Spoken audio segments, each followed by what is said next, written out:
Здравствуйте, дети, саламатсыздармы, балалар. Мы продолжаем изучать раздел «Мой родной край». Урок номер 22. Тема урока «Страна моя». Сабағымыздың тақырыбы «Туған жерім». Урок упражнение номер 1. Бірінші тапсырма. Послушайте стихотворение, о чем оно. Казахстан, мой край родной, щедрая земля. Ты всегда везде со мной, Родина моя, Жанабаев. Байқасаңдар балалар, бұл жерде родной, мной деген сөздер бізде көк түспен белгіленген. Земля моя деген сөздер бізде жасыл түспен белгіленген. Бұл бізде рифма, яғни ұйқас сөздер. Рифма — это созвучие окончания стихотворных строк, яғни жалғауларының бірдей болуы. Стихотворение — это текст, в котором есть рифма. Упражнение номер 1. Родной, мой, земля моя. Мы заметили созвучие окончаний, яғни біз байқасақ, бұл жерде байқағанымыз соңғы жалғауларының бірдей болуы. Бұл бізде рифма деп аталады. Упражнение номер 2. Екінші тапсырма. Прочитай слова, какие из них рифмуются между собой. Яғни біз мына жерде сөздерді жалғаулар арқылы рифмаға қайсысы сай келіп тұр, соны табуға болады. Мысалы үшін қараңдар. Семья, друзья, леса, поля, дорогой, родной. Лететь, смотреть. Барлығының жалғаулары бір-біріне ұйқасып тұр. Упражнение номер 3. Үшінші тапсырма. Назовите люди, каких национальностей живут в нашей стране.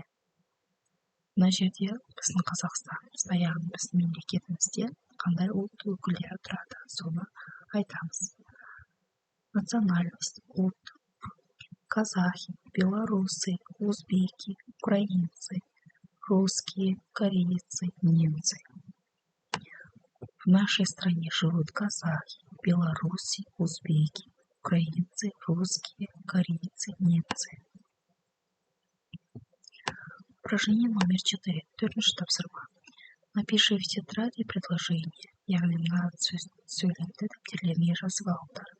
Главное богатство Казахстана — это дружба народов. Қазақстанның ең басты байлығы ол халықтардың, әртүрлі ұлт өкілдерінің достығы. Упражнение номер 5. Бесінші тапсырма. Прочитайте с помощью учителя предложения. Правильно подберите к ним картинки. Яғни бесінші тапсырмада мына жердегі сөйлемдердің қайсы суретке сай келеді, соны табуымыз керек. В Казахстане живут щедрые и гостеприимные люди. В Казахстане есть горы, степи, поля, реки, леса, пустыни. Яғни в Казахстане живут щедрые и гостеприимные люди. Қазақстанда өте жомарт және қонақжай адамдар тұрады. Ол бізде Б картинкасына сай келіп тұр. В Казахстане есть горы, степи, поля, реки, леса, пустыни. Ал бұл Қазақстанда таулар, кең жазық далалар, өзендер, көл және ормандар бар. Бұл бізде А картинкасына сай келіп тұр. Упражнение номер 6. Алтыншы тапсырма. Подбери к словам предметам слова-признаки. Верная дружба. Слова-подсказки. Крепкая дружба. Гостеприимный народ. Добрый народ. Родной край, любимый край. Состав вопросительные предложения со словосочетанием. Біз сұрауы сөйлем құрастыруымыз керек осы жерде.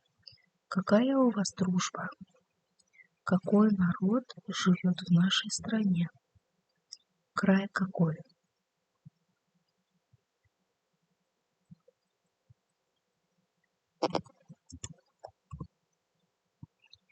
егер балалар сабақ түсінікті болған болса, каналыма тіркеліп лайк баса кетіңіздер. Сау болыңыздар.